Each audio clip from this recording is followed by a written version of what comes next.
Hi guys, mga kanegosyo, kasi sa ka-familia. Magandang araw sa inyo. Nako, pasensya po, medyo nagbagyuhan dito sa Batangas. Alam naman natin, tayo po ay kasagawan ng mga relief operation, tumutulong tayo. So alam naman natin, hindi naman tayo tumitigil yung team Adbatech CCTV. Kung doon sa mga updated, sa mga nakakakita, talaga po ang Adbatech CCTV ay tumutulong sa mga nasalanta ng bagyong Christine. So, kamusta po kayo? So guys, ngayon, gusto kong i-share. Alam nyo, ang pag-ninegosyo, talaga namang sasabihin nila, oh, madali lang namang magnegosyo. Pag may pera ka, pwede ka na agad mag-start. Oh, madali namang magnegosyo. Alam nyo guys, palagi kong sinasabi, madaling magnegosyo. May pera ka, pwede ka mag-open. May nakita ka sa YouTube, may nadaanan ka, tingin mo magandang negosyo, open ka na agad. May nag-offer sa negosyo, may pera ka, open na agad. Kahit walang pera, may mga iba nangungutang, may mga iba na talagang nagagawa ng paraan. Napakadaling mag-open ng negosyo. Pero, alam nyo, sa napansin ko, nakakalungkot sa panahon ito, kung merong 10, sabi ko nga isang araw, may kausap tayo, isang bagong parang entrepreneur, yan, bagong gusto magnegosyo. Sabi ko nga sa kanya, alam nyo ngayon, sa 10 negosyo siguro na mag-open, makikita mo dyan, mas lamang yung babagsak, mas lamang yung hindi magiging successful. Kaya sabi ko nga, kung kayo may magandang trabaho, ipon-ipon lang muna, then isip, at talagang dapat kung tayo ay magninegosyo, tayo mismo ang maghahawak ng negosyo. Tayo mismo yung mag-handle. So para sa akin, pwede kong pagmalaki yung Adbatech CCTV. Maganda yung katatayuan ngayon. Pag talagang nag-anniversary tayo ng 10th year anniversary, mag-open na tayo ng open for franchising na ang Adbatech CCTV. Mabalik ko, napakahirap. Ang pinakamahirap sa pagninegosyo ay yung pagmamanage ng negosyo. Yung pag-handle, kung paano mo patatakbuhin. Ang daming sakit sa ulo, ang daming stress, yung mga bibilim, yung mga babayaran. Ang isang pinakamasakit pa sa ulo, yung mga tao. Alam niyo yung mga tao, may handle kang 10 tao. Sa Adbatech, may ilan yun, nasa mga 30 siguro yun. May iba pa tayong negosyo. Alam nyo, ang tao may kanya-kanyang isip, may kanya-kanyang ugali. Maaring meron kang staff na nung ma-hire mo, napakabait, napakasipag, napakagang pumasok. Then, unti-unti na nagbabago. May mga tao na hinire ka, nung hinire mo, wala namang alam-alam, talagang fresh graduate, walang idea sa trabaho, walang experience. Pero ikaw, pinagtiwalaan mo, binigyan mo ng chance, then nung gumaling na, lumaki na ang ulo. Sa Adbatech CCTV, talagang yung mga staff natin, mga technician natin, yung iba naman talagang hindi nga nakakalabas-labas eh. So, hinar natin, binigyan natin ng chance, walang alam, so natuto, tinraining, mga tools pa nga at mga gamit pa nga, sa atin pa nga lahat, tayo pa ang bumili. Then, minsan, may mga, hindi naman lahat, mas marami naman yung Then, gumaling, lumaki na ang ulo. Umarte na. Yan, may ugali na. May K na. So, guys, ang magnegosyo ay napakahirap. Sabi ko nga sa inyo, kung ikukumpara mo sa 10 tao na iyong i-handle, i-manage, at may 200 baboy fattener, maingay lang sila pag gutom. Pero pag napakain nyo, busog na, tahimik na. Pero ang tao, Diyos ko po, medyo mahirap. So, guys, ano nga ba yung mga negosyo na pwede nating isimulan na para sa akin, medyo madali. Alam nyo, may mga negosyo na malaki nakakita pero napakahirap i-handle. May mga inventory, may mga i-check, mag-restock ka, yung pasto, yung permit and everything, malaki ang kapital, napakahirap. So, ano nga ba yung 3 negosyo na pwede nating simulan na hindi sakit sa ulo, hindi masyadong stress, madaling i-manage? Ano ba yon? So para sa akin, kung tayo nagsisimula pala ang magnegosyo, wag muna yung katulad ng restaurant agad, may mga tao, may mga restock, may mga menu, may mga kung ano, ang dami mong gagawin, napakahirap. Unang-una, yung grocery store, yung grocery or mini grocery. Ang mini grocery, display pa lang, paano mo kukwentahin yung mga tubo, paano ka mag-restock, paano and everything. Napakabigat, maraming negosyo. Yung bakery, hindi naman ganoon lang. O siyempre, kailangan mo rin ng tao, kailangan mo ng mga equipment, kailangan mo napakadami.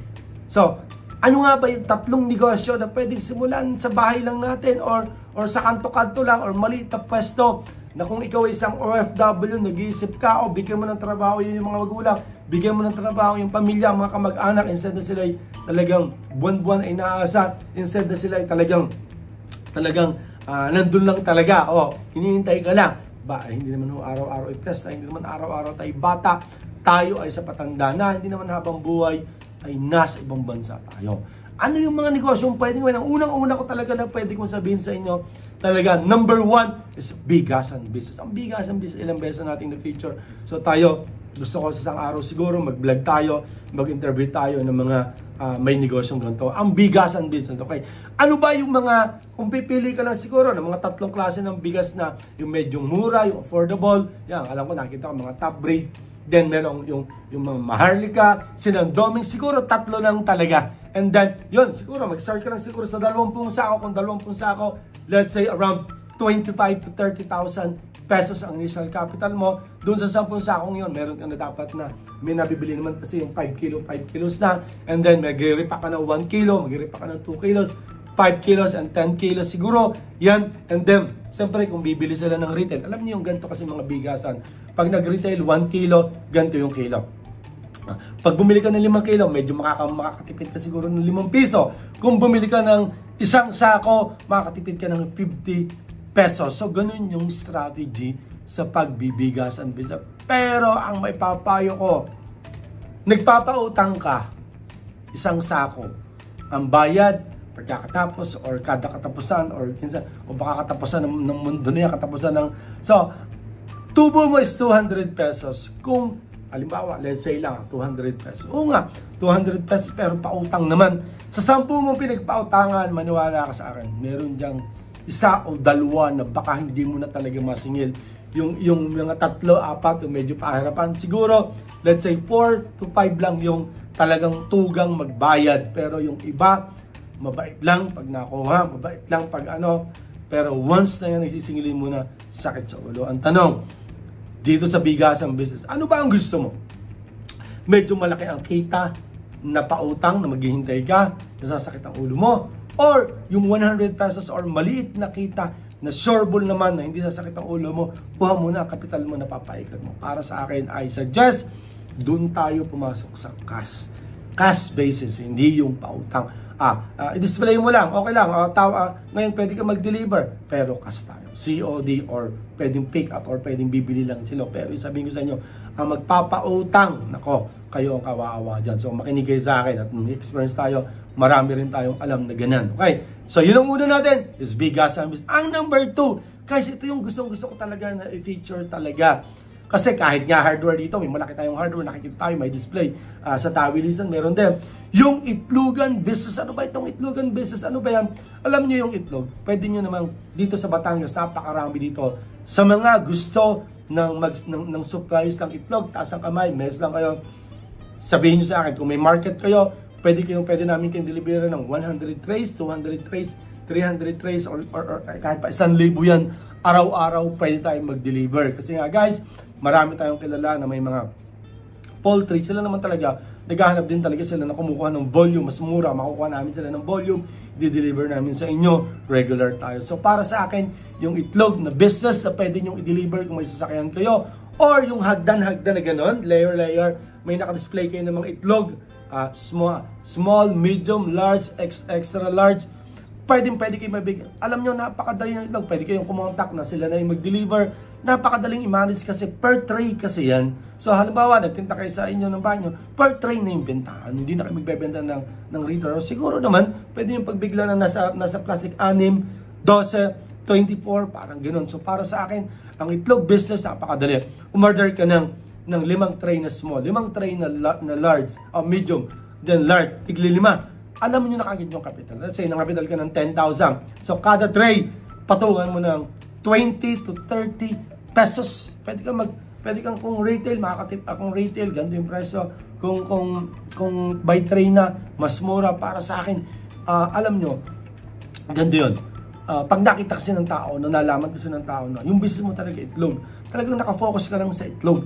Huwag yung napakarami pa na tinda ng mga manok, kung ano-ano, gulay. Para sa akin, kung gusto niyo talaga sa una, para hindi rin ma-stress yung nag-handle o yung ano, start lang muna. Kanina, bigasan. Bigas, focus lang muna sa bigas.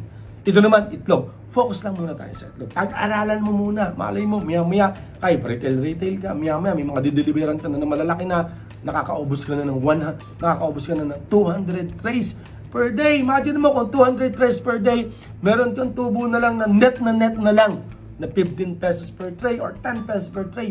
May 2,000 at 3,000 ka isang araw na hindi naman gano'n. Lalo na kung nagde-deliver ka talaga sa malayuan na 100 trays, 100 trays, 200. So, para sa akin, ang isa sa medyo madaling gawing negosyo ay ang itlogan business. Ito parang pagkain talaga sa akin, para sa akin. Kasi nga, ang ganda sa gatong negosyo, dire-diretso, may mga regular customer. And then, ang last natin, padaliin na lang natin, tinda ka ng isda. Dito sa Batangas, ginawa namin yan. Dito tayo medyo nalugi rin. So, meron tayo ng mga aquarium, meron yung tawag dito, yung oxygen, yung mga tilapia dito, live tilapia, makakakita ka dito sa Batangas, dinala pa nga namin yan sa ibang lugar, makakakita ka sa kanto-kanto, may nakita ka ba? May aquarium, ang laman noon is 30 to 40 kilos sa tilapia, may mga iba na malaki pa, 50, so nagbebenta-benta sila, kilo-kilo, alam nyo, kumikita sila ng 20 to 30 pesos per kilo. Then, pag bumili, kikilo ng 1 kilo, diretso linis na yan. And then, yun nga lang, medyo matrabaho, pero napakadala. Simulan natin sa isang klaseng isda, let's say tilapia. Tilapia dito, magpa-deliver ka ng 40 kilos. Meron akong alam na umuubos ang 50 kilos a day. Imagine niyo kung ang tubo niya is 20 pesos na lang, net na net, meron siyang 1,000 pesos a day. Walang kahirap-hirap. May mga iba guys kung may makakontak kayo, pwede mag-deliver ng banyera. Nag-deliver ng banyerang tulingan, banyerang GG or galunggong. Makakamura kayo kasi hindi ko alam kung ilang kilo yan. Let's say 40 to 50 kilos ang isang banyera, or let's say 50 kilos ang isang banyera, nakuha mo lang ng ganito yung kilo or bulto, pwede mong patungan ng 20 to 30 pesos or hanggang 40 pa, kikita ka ng malaki. Para sa akin, yung isda, napakaganda yan. Dahil kilo-kilo mo lang yan, alam mo na agad, mapapalabas mo na agad yung yung kung magkano yung kita mo, alam mo yung kapital. Pag nabenta sa maghapon, naubos, ito yung kapital mo is, nangapital ka ng 10,000, or sorry, let's say mga 5,000, nangapital ka ng 5,000, napalabas mo ng 6,500, ibig sabihin, malinis, meron ng 1,500. Kaya maganda, may pang-ulam ka pa. Sa lahat ng nabanggit ko, itong tatlong ito, tandaan natin, ang pagninegosyo, unang-una, pwede kong sabihin, kinakailangan consistent tayo. Yung consistency. Kung may tinda kang bigas, hindi po pwedeng bibili sila, nakawala na ako kaming sanang tubig. Nakawala pa akong bigas, parating pa, hindi pa nakapag-deliver. Naku, yung itlog, ang mga nandyan, medyo mga luma na, wala pa akong parating, wala akong large. O ang isda, naku, ay 2 araw ng isang araw. Hindi naman. So, ang isda, naku, wala akong, maliliit na lang. Para sa akin, manap ng reliable na supplier, and then dapat consistent. Hindi po pwedeng 2 araw na walang benta, 1 linggo na walang benta, tuwing bibili wala yung hinahanap. Para sa akin, maging consistent. Kinakailangan tumanim sa utak natin. Anumang oras na kailangan natin ng bigas, doon ka bibili. Itlog, doon ka bibili. Isda, doon ka bibili. So lahat ng negosyo guys, kung ating pagtutuunan ng pansin, sipag, tiyaga, focus, kikita. Okay? Huwag basta ipabahala. Huwag yung lumakas na ang tinda, agad ikukuha agad ang tauhan, sila agad magmaman. Guys, yung hard-earned money natin, especially dun sa mga OFWs natin, ating hawakan, ating ilagay sa tamang negosyo. Comment down below kung ano yung mga negosyo nyo na gustong gawin. Kung may mga negosyo kayo na ginagawa na may mga problema kayo na kung sakali na pinagtitiwalaan nyo kami, na pwede namin kayong bigyan ng suggestions, tutulungan namin kayo. So mga kanegosyo, kasi sa Ka-Familia, sana 3 negosyong nabanggit ay makatulong sa inyo. Ito naman ay may mga kayo, comments, suggestions, message down below. So God bless po. Bangon Batangas, tayo nga po ay nag-repack dito. Marami tayong mga nirepack na pagkain. Ito po ay ipamimigay din natin sa mga ang iba po sa Laurel. Pupunta tayo ngayon ng Laurel, Batangas para magbigay ng tulong, suporta sa mga kababayan natin o sa mga kamag-anak natin. So God bless. Kita-kits po tayo sa susunod natin video. Okay po, salamat po.